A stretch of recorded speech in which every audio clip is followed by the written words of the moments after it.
তুমি কখনোই ধনী হতে পারবে না যতক্ষণ না তুমি একটি ব্যাংকের মতো চিন্তা করো। মূলত তোমার আর ধনীদের মধ্যে সবচেয়ে বড় পার্থক্য কি?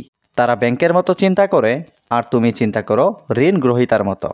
ব্যাংক টাকা ধরার পেছনে ছুটে না, তারা নিজেদের এমনভাবে অবস্থান করে যেন টাকার উপর নিয়ন্ত্রণ থাকে।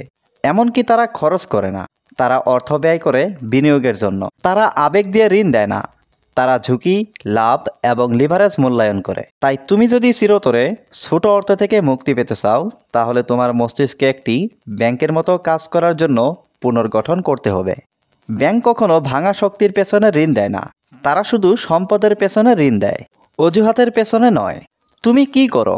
তুমি এমন মানুষদের টাকা দাও যাদের প্রতি সহানুভূতি কাজ করে। তারপর অভিযোগ করো যখন তারা তোমার টাকা নিয়ে উধাও হয়ে যায়। ব্যাংকের মতো ঋণ দেওয়া শুরু করো। তুমি নিজেকে প্রশ্ন করো, এই মানুষটা কি ব্যাংকের জন্য উপযুক্ত? যদি না হয়, তাহলে তোমার পকেট থেকে 1 টাকাও বের হবে না। একটি সাধারণ নিয়ম, ব্যাংক যাকে ঋণ দিত না তাকে তুমি দিও না। ব্যাংক ঋণ ব্যবহার করে বৃদ্ধি পাওয়ার জন্য, বাঁচার জন্য নয়। এবং ব্যাংক ঋণ ব্যবহার করে সম্পদ বাড়াতে। অথচ গরিব মানুষ ঋণ নেয় জীবনযাপন চালাতে, মানসিক চাপ সামলাতে বা আবেগ থেকে। ঋণ নেওয়ার আগে ভাবো, এটা কি আয় তৈরি করবে নাকি ভবিষ্যতের আয়ের গলা টিপে ধরবে? ব্যাংক সবসময় তাদের মূলধন রক্ষা করে, তারা জামানত, গ্যারান্টি ও চুক্তি দাবি করে। তুমি কি করো? বন্ধুদের টাকা দিয়ে দাও শুধু ভরসা আর মনে হচ্ছে ঠিক আছে এর উপর ভিত্তি করে। তাই তুমি আটকে আসো। ঠান্ডা হও, হিসেবি হও, টাকা একটি যন্ত্র, বন্ধু নয়। ব্যাংক সময়, ঝুঁকি এবং মূল্যের জন্য চার্জ করে। তারা শুধু ঋণ দেয় না, তারা আয়ও করে। আর তুমি মানুষকে কিছু টাকা রাখো বলে ফ্রিতে দিয়ে দাও। এখন থেকে চার্জ করো, তোমার সময়ের জন্য, তোমার জ্ঞানের জন্য, তোমার মূলধনের জন্য। তুমি হারো বা জিতো, কিন্তু ব্যাংক সবসময় জেতে। যেমন তুমি ঋণ পরিশোধ না করলে তারা তোমার বাড়ি নিয়ে নেয়, তুমি সফল হলে তারা সুদ নিয়ে নেয়। আর তুমি মানুষকে জিততে সাহায্য করো, বিনিময়ে পাও শুধু আফসোস। তোমার চুক্তিগুলো এমনভাবে তৈরি করো যাতে তুমি কখনো না হারো। তুমি যতদিন না ব্যাংকের মতো চলতে শিখবে, ততদিন আর্থিক দুশ্চিন্তায় কাটবে তোমার জীবন। গরিবরা টাকা ভিক্ষা করে, ধনীরা টাকার কাঠামো তৈরি করে। আর ধনী ব্যক্তিরা, তারা এমন সিস্টেম তৈরি করে যেখানে মানুষ তাদের সময়, টাকা এবং সংযোগ ধার নিতে চাইলেও দাম দিতে বাধ্য হয়।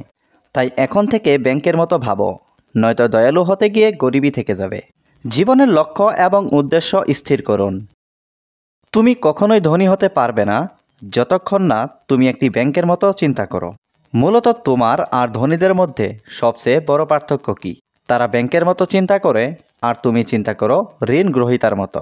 ব্যাংক টাকা ধরার পেছনে ছুটে না, তারা নিজেদের এমনভাবে অবস্থান করে যেন টাকার উপর নিয়ন্ত্রণ থাকে।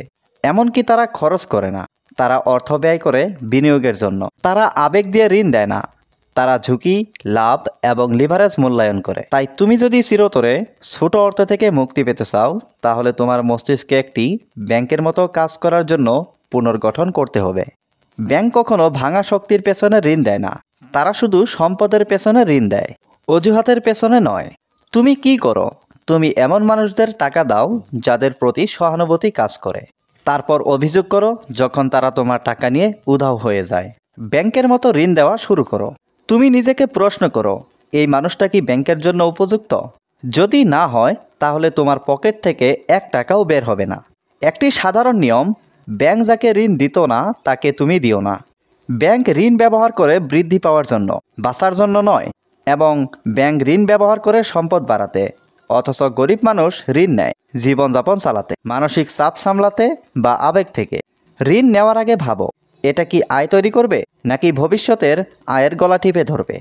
ব্যাংক সবসময় তাদের মূলধন রক্ষা করে, তারা জামানত, গ্যারান্টি ও চুক্তি দাবি করে। তুমি কি করো? বন্ধুদের টাকা দিয়ে দাও শুধু ভরসা আর মনে হচ্ছে ঠিক আছে এর উপর ভিত্তি করে। তাই তুমি আটকে আসো। ঠান্ডা হও, হিসেবি হও, টাকা একটি যন্ত্র, বন্ধু নয়।